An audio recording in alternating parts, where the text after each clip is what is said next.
Assalamualaikum warahmatullahi wabarakatuh. Saya Nur Aziza dengan NIM 230050091 membuat video ujian tengah semester pendidikan keluarga, yang mana pertanyaan yang pertama yaitu jelaskan pendapat saudara minimal 3 manfaat saudara sebagai calon pengembang masyarakat mempelajari mata kuliah pendidikan keluarga.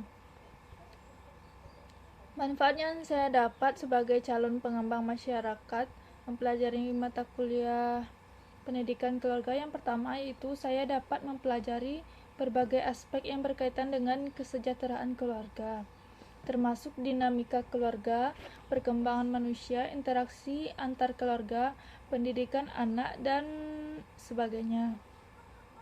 Yang kedua, saya dapat mempelajari tentang cara-cara untuk mendorong pembangunan keluarga yang sehat dan harmonis.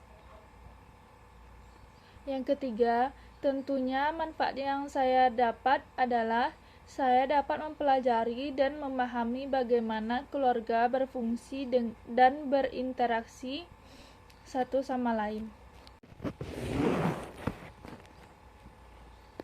Pertanyaan yang kedua adalah apa yang saudara ketahui dengan keluarga, dasar-dasar pembentukan keluarga, serta jelaskan juga keterkaitannya dengan masyarakat dengan memberikan contoh.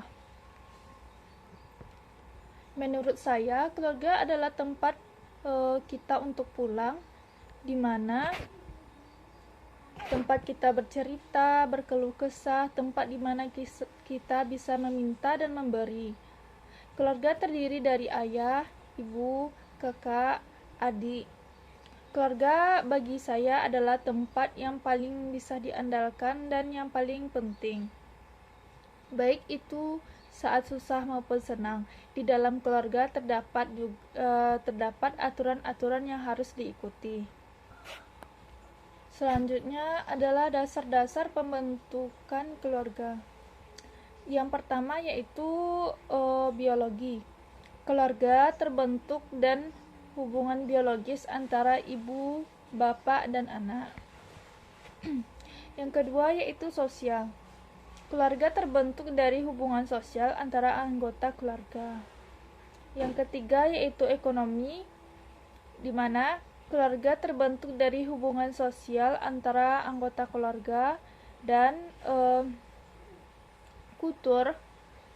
Keluarga terbentuk dari hubungan kultur antara anggota keluarga, dan selanjutnya yaitu politik. Hubungan politik ini mempengaruhi distribusi kekuatan, perilaku, dan keputusan dan keluarga.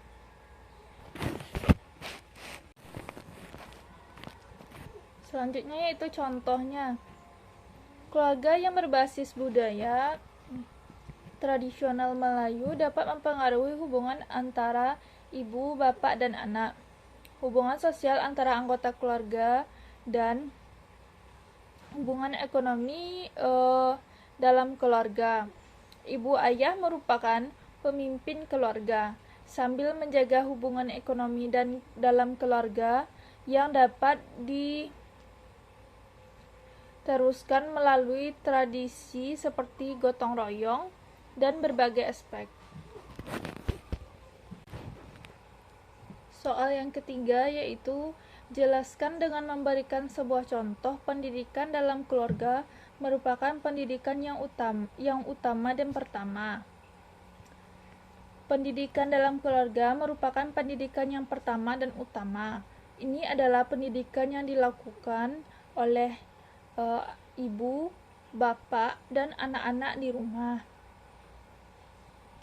Contohnya, ibu bapak memberikan pendidikan kepada anaknya tentang perilaku, etika, dan keuangan.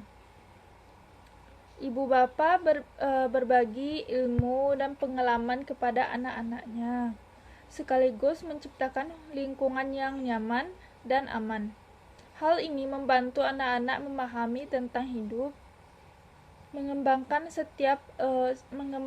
sikap yang baik, dan membangun kehidupan yang diperlukan untuk hidup.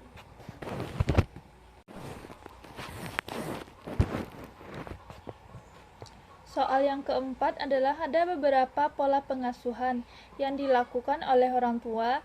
Jelaskan masing-masingnya dan jelaskan pula pola pengasuh yang seperti apa yang tepat untuk anak di usia dini, dengan memberikan alasan yang singkat dan memberikan sebagai sebuah contoh.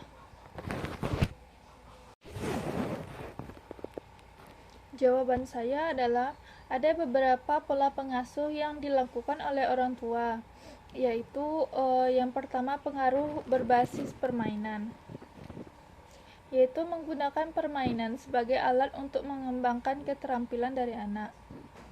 Misalnya bermain bola untuk mengembangkan keterampilan fisik, dan bermain bahasa pemula untuk mengembangkan keterampilan bahasa anak. Alasan dari pola pengasuh ini adalah bahwa permainan dapat membuat anak lebih termotivasi dan lebih senang belajar. Contohnya, seorang ibu dan anak bermain bahasa pemula dengan bermain bahasa mama dan bayi. Yang kedua adalah pengasuhan berdasarkan kepribadian, di mana orang tua mengembangkan keterampilan dari anak berdasarkan kepribadiannya. Misalnya, jika anak memiliki keterampilan dalam seni, orang tua mengembangkan keterampilan tersebut lebih dalam. Alasannya dari pola pengasuhan ini adalah bahwa keterampilan yang sesuai dengan kepribadian anak dapat membuat anak lebih termotivasi dan lebih senang untuk belajar. Contohnya, misalnya seorang ayah yang membantu anak membuat kerajinan tangan dan dari kertas. Soal yang kelima yaitu ada beberapa kasus tentang keluarga yang terjadi di masyarakat.